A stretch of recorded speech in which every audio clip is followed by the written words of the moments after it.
여러분 안녕하세요. 미니모입니다. 좋아요, 댓글, 구독은 사랑입니다. 운명의 한 주의 첫날이 지나가고 두 번째 날이 왔습니다. 다들 희망사항이었죠. 월요일에 이제 선고기일을 발표하고 화요일에 선고를 했으면 좋겠다라는 희망사항이 있었는데 그거는 지나갔고요. 대부분의 전문가들의 가장 많은 예상대로 이번 주 목요일 또는 금요일에 이제 윤석열의 탄핵 선고가 일어날 가능성이 가장 큰 것 같습니다. 날짜를 말 안 했네요. 지금은 3월 18일 화요일 아침 6시 40분입니다. 여튼 지금 헌법재판소가 왜 늦어지는지, 선고기일이 언제일지라는 이 두 가지 뉴스가 대부분의 뉴스를 빨아먹고 있어요. 그래서 모든 사람의 관심이 거기에 집중이 되어 있는데 그럼에도 불구하고 이제 큼직한 뉴스 두 가지가 나온 게, 이제 하나는 어제도 제가 말씀드렸던 거예요. 미국 에너지국이 대한민국을 민감 국가로 지정한 거, 이거에 대한 의미. 대한민국이 민감 국가로 지정이 되면서 모든 기술적, 과학적, 그리고 원자력 발전소 관련 기술이든 재료든 뭐든 교류를 하려면 미국 에너지국의 허락을 먼저 받아야 돼요. AI도 마찬가지고 기타 등등에서 다 똑같아요. 그리고 미국이 민감 국가로 지정한 나라 중에서 문서적으로 동맹을 체결한 국가는 대한민국이 유일하다고 합니다. 그럴 만도 한 게, 이재명 대표님에게 그리고 김어준 총수에게 제보가 미리 들어갔을 정도면 미국의 정보국이 계엄령을 선포할 동향에 대해서 예측을 못했다는 게 말이 안 되고요. 그리고 그 계엄령의 내용에 대해서 미리 알고 있었다라는 것도 합리적인 추론인 것 같아요. 그리고 그 내용을 보면 미국 입장에서는 진짜 미친 새끼들 아니야 하고 북한보다 더한 민감 국가로 지정을 하는 게 저는 합리적인 판단이라고 생각을 합니다.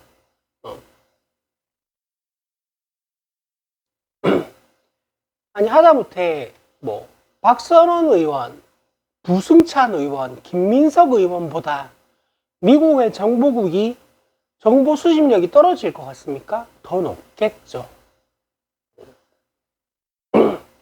그리고 노상원의 수첩 내용, 그리고 그 내용에 대한 진행 의지에 대해서 우리보다 미국 정보국이 더 몰랐을까요? 더 많이 알았겠죠.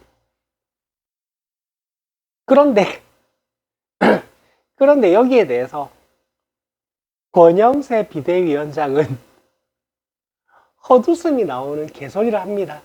미국이 한국을 민감 국가로 지정한 이유는 친중 반미 이재명 대표가 유력한 대권 주자여서 그렇답니다.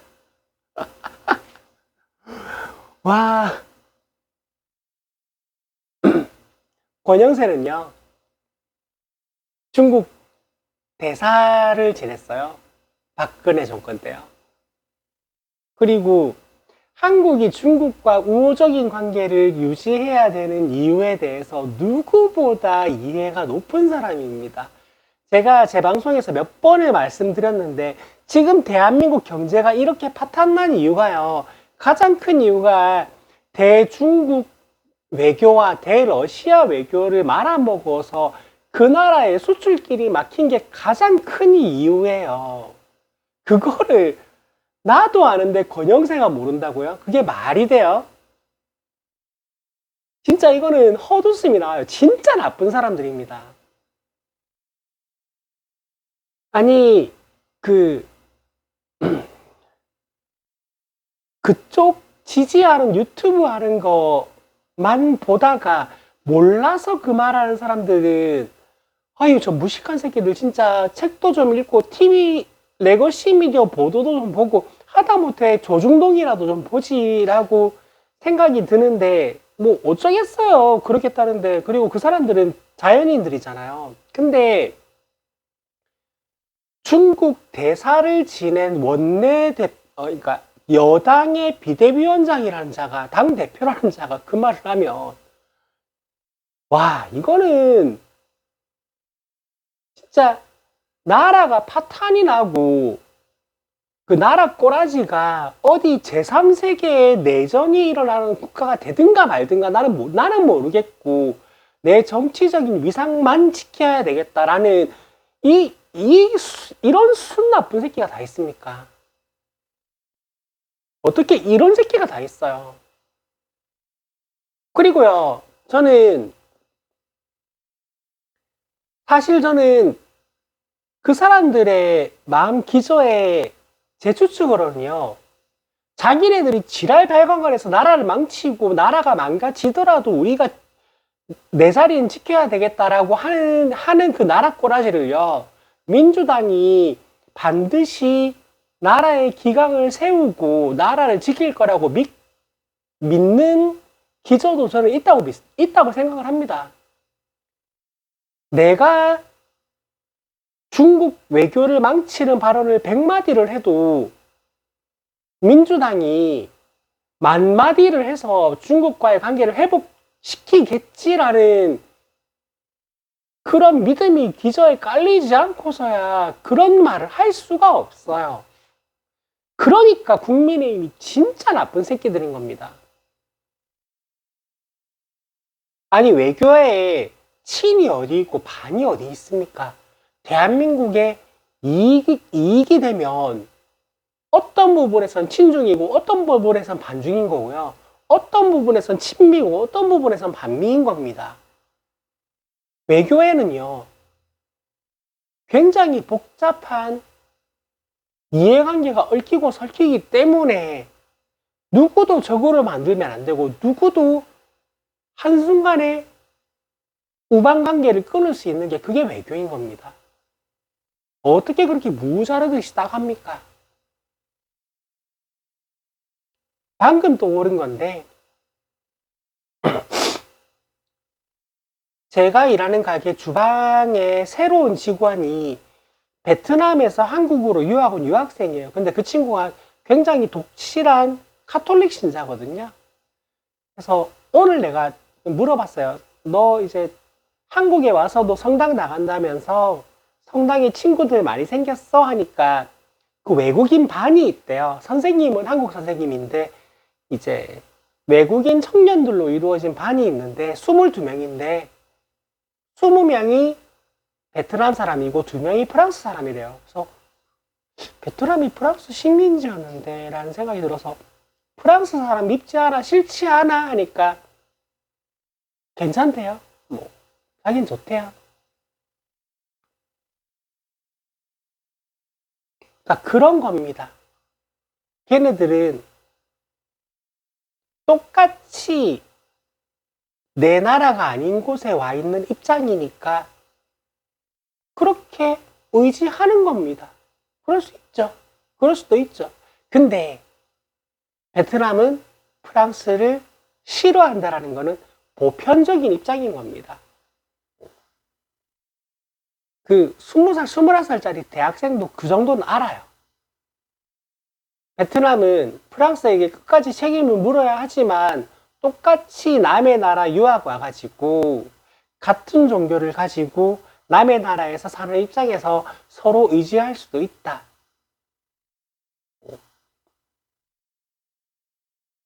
외교도 마찬가지입니다. 저는 일본을 극혐해요. 반일 감정이 충만한 년입니다. 하지만 저는 모형을 만드는 취미를 굉장히 오래 했기 때문에 뭐 하세가와, 타미야, 반다이 뭐 이런 브랜드, 군제 이런 브랜드 제품 굉장히 오랫동안 사용해 봤고요. 게임을 좋아해서 집에 플레이스테이션 2도 있었습니다. 근데 이게 왜 자꾸 숫자로 기억이 안 나지? 기해년 일본 무역 대란 이후로 저는 집에 있는 플레이스테이션 2를 내다 버렸습니다. 모형을 끊었고요. 집에 있는 고양이들 간혹 먹여주던 추루도 끊고 추루보다 더 좋다는 국산 제품을 찾았습니다. 저는 기해년 이후로 정말 한 톨의 일본 제품을 쓰지 않을 정도로 반일 감정이 충만한 사람입니다. 근데 국익에 도움이 된다면 일본과 협상하거나 일본의 도움을 받거나 일본에게 도움을 주는 일도 저는 해야 된다면 해야 된다라고 생각을 하는 사람입니다. 그게 외교입니다. 그게 외교. 그런 걸 잘하는 게 외교입니다. 제가 유튜브 초창기에 말했었는데 북한군의 파병을 받은 러시아 푸틴에게 윤석열이 굉장히 강한 어조로 말한 게 있었거든요. 그거는 트럼프도 바이든도 러시아한테 그렇게는 말은 못해요. 그런 발언을 코딱거리만한 대한민국의 대통령이 발언한 겁니다. 미친 짓이에요. 여튼 그 복잡한 외교를 아주 단순하게 정치적으로 이용하기 위해서 반감을 끌어들여 가지고 외교를 망가뜨린 이거 회복하는데 굉장히 오랜 시간 걸릴 겁니다. 생각하니까 또 열받네.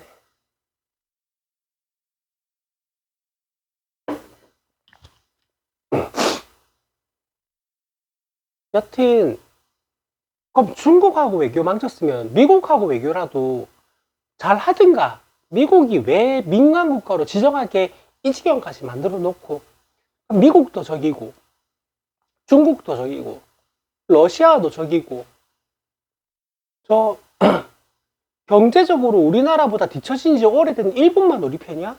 근데 일본이 우리 편 들어줄 것 같아요. 적어도 지금 기울어진 국가를 그러니까 이렇게 세우는데 뭐 발등에 불 떨어졌는데 뭐 걔네들이 우리 뭐 더 잘 살게 해줄 뭔가 할 것 같아요. 그러니까 그냥 이 2년 반 동안 정말 할 수 있는 모든 최선을 다해서 나라를 파탄을 낸 겁니다. 윤석열, 김건희가. 진짜 정말 똑똑한 사람들 뽑아가지고 야, 너네가 할 수 있는 최선을 다해서 나라를 망가뜨려봐. 나라를 파탄내봐. 해도 이렇게까지 못할 거예요. 이 정도까지 망가뜨리기는 정말 힘들 겁니다. 진짜 상상을 할 수 있는 모든 일을 해도 이 정도는 힘들 건데 그들은 상상을 초월하더라고요. 항상 무엇을 상상하든 그 이상을 해놨더라고요. 이미. 참담합니다. 정말로 참담한 건 이미 대선 선거 국면 때 그런 부분들이 다수 언론에 노출이 됐는데도 그를 당선시킨 국민성이 저는 더 참담하지만 지금의 이제 응원봉 집회 광장을 지키고 있는 국민들을 보면 아직은 대한민국은 희망이 훨씬 더 크게 남아있는 나라라는 걸 느끼긴 합니다. 이제 세 번째 꼭지를 전해드릴 건데, 세 번째 제가 전해드릴 말씀은 대통령 경호실 차장의 네 번째 구속영장 청구가 경찰에 의해서 올라갔습니다. 그리고 아마 제가 이제 밤에 출근해서 아침에 퇴근하는 일을 하다 보니까 제가 잠을 자는 사이에 뭔가 이제 항상 일이 일어나니까 이 영장도 검찰이 안 내주면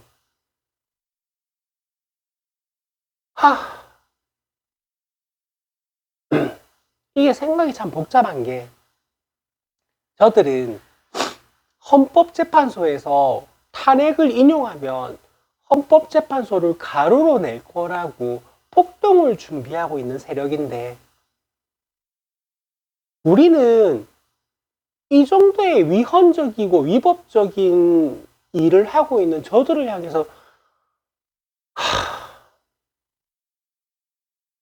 할 수 있는 건 광장에 모여서 질서 있게 질서정연하게 외치다가 내가 남은 자리에 흔적을 없애고 쓰레기까지 다 치우고 사라지는 거 외에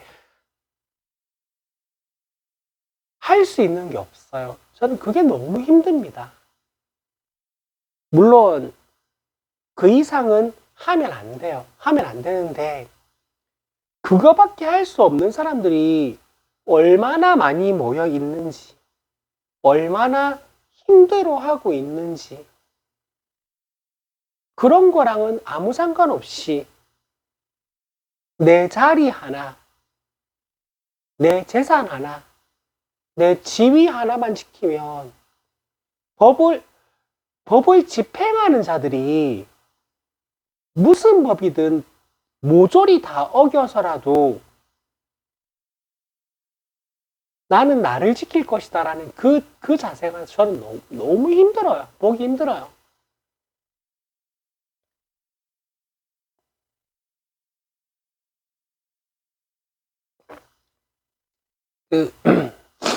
겸공 뉴스특보에서 최강욱 전 의원님이 나오셔가지고 그 검찰 내 복잡한 사정을 어느 정도 설명을 해주시던데, 그 설명을 굳이 들어야 됩니까? 상식선에서 법이 정한 한도 내에서 법에 맞게, 헌법에 맞게, 상식에 맞게 모든 일이 일어나면 아무 문제 없는 거를, 그게 하나도 안 되니까 하나라도 되라고 왜 우리가 그걸 걱정해야 됩니까? 박근혜 때 아니 대통령실 안에 무슨 수석이 이렇게 많은지 국민들이 왜 알아야 되냐 했는데, 지금은요 온 국민이 헌법 공부하고 개헌법 공부하고 형사소송법 공부하고 있어요. 왜 그래야 되는데 우리가? 아니 검사라는 사람들은 당연히 법 전문가니까 법에 의해서 모든 걸 하겠지라고 믿고 몰라도 되는 건데, 저 사람들이 이런 모든 법을 하나도 안 지키고 모조리 다 어겼어 라고 온 국민들이 형사소송법을 공부하고 있어요. 이런,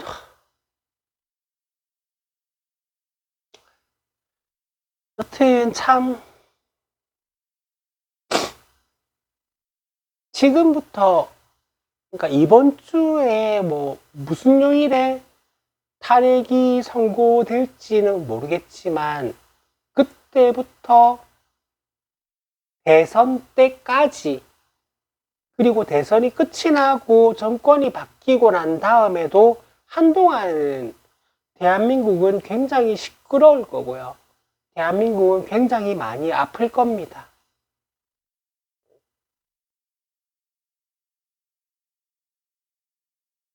그래도 우리는 지금의 방법을 고수하면서 그 시간을 보냈으면 좋겠습니다. 즐겁게 노래하고 춤추고 구호를 외치고 경찰이 우리를 통제하는 게 아니라 우리가 경찰의 편의를 봐주는 아주 평화로운 시위로 끝을 내고요. 그리고 새로운 세상을 맞았으면 좋겠습니다. 그리고 경찰분들은 저쪽 성조기 이스라엘 국기 들고 있는 분들 헛되게 목숨 버리지 않게, 그리고 그분들의 폭력성에 희생되지 않게 신경을 많이 써주셨으면 좋겠고요. 참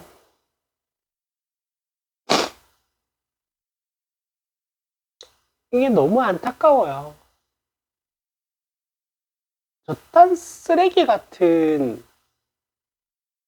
게 아니지, 쓰레기보다 더한 그런 존재가 대통령이 돼가지고 그런 새끼를 보호한답시고 난동 부리는 그런 세력들 때문에 왜 경찰이 힘들어야 되는지, 왜 경찰이 고생을 해야 되는지, 참 집회 현장 이거를 자꾸 언론은 기계적 중립으로 찬반 토론이라고 해가지고 양쪽을 1대1로 등치시키는데 그 두 곳 집회 현장의 뒷자리를 보세요. 그리고 집회가 진행되는 시간에 경찰이 어느 쪽은 어떻게 하고 있고 어느 쪽은 어떻게 하고 있는지를 비교해 보세요. 그게 비교가 되는가?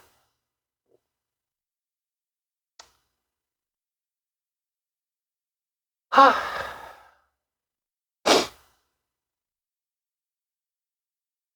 참담하지만 암울하지만 우리 한